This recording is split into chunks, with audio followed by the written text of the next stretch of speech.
ایک اللہ کا بندہ اپنی بیٹی کو لے کر مارکیٹ میں شاپنگ کے لیے شعبان کے مہینے میں گیا، تربیت ہوئی ہے، بچوں کی تربیت کیا ہے، کپڑے کی دکان پر بچی نے کہا کہ کپڑے دکھائیں، تو دکاندار نے کئی ڈیزائنز دکھائے، کوئی پسند نہیں آیا، بچی نے کہا اور ڈیزائنز دکھائیے، دکاندار کہنے لگا 10 دن رک جائیے، 1 ہفتہ ٹھہر جائیے، رمضان آ رہا ہے، اچھے ڈیزائنز آئیں گے، آپ رمضان میں خرید لیجئے۔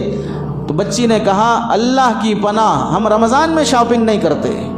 رمضان روزے اور عبادت کا مہینہ ہے، جو ڈیزائن آپ کے پاس اس وقت ہے وہی دکھا دیجئے، چاہے وہ پرانا ہی کیوں نہ ہو، وہی ہم خرید لیں گے، لیکن رمضان میں شاپنگ کرنے نہیں آئیں گے۔ جب دکان پر ایک گاہک کی زبان سے تاجر نے یہ سنا کہ ہم رمضان میں شاپنگ کو نہیں آئیں گے، جبکہ دماغ یہ بنا دیا گیا ہے کہ شاپنگ تو رمضان میں ہی کرنا ہے، تو اس نے جب وہاں یہ جملہ سنا، اپنا کاؤنٹر بند کر کے نوکروں کو جمع کر کے اس بیٹی کا ہاتھ پکڑ کے کہنے لگا، میں قسم کھا کے کہتا ہوں اگر مسلمانوں کی بیٹیاں، ان کی عورتیں ہر کوئی ایسی بن جائے تو ہم تاجروں کا رمضان بھی بڑا اچھا گزر سکتا ہے،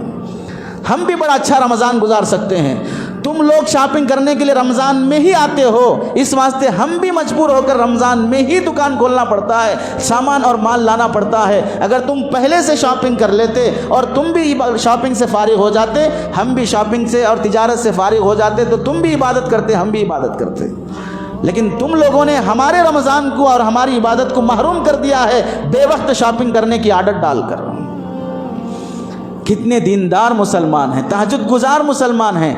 20 رمضان گزر گئے، آخری عشرہ آ گیا، پھر بھی کہتے ہیں ابھی شاپنگ نہیں ہوئی ہے۔ مبارک عشرہ چھوڑ کر شاپنگ کے لیے جاتے ہیں۔ اس کے لیے استقبال میں پہلی تیاری یہی ہے کہ شاپنگ ابھی سے کر کے فارغ ہو جائیں۔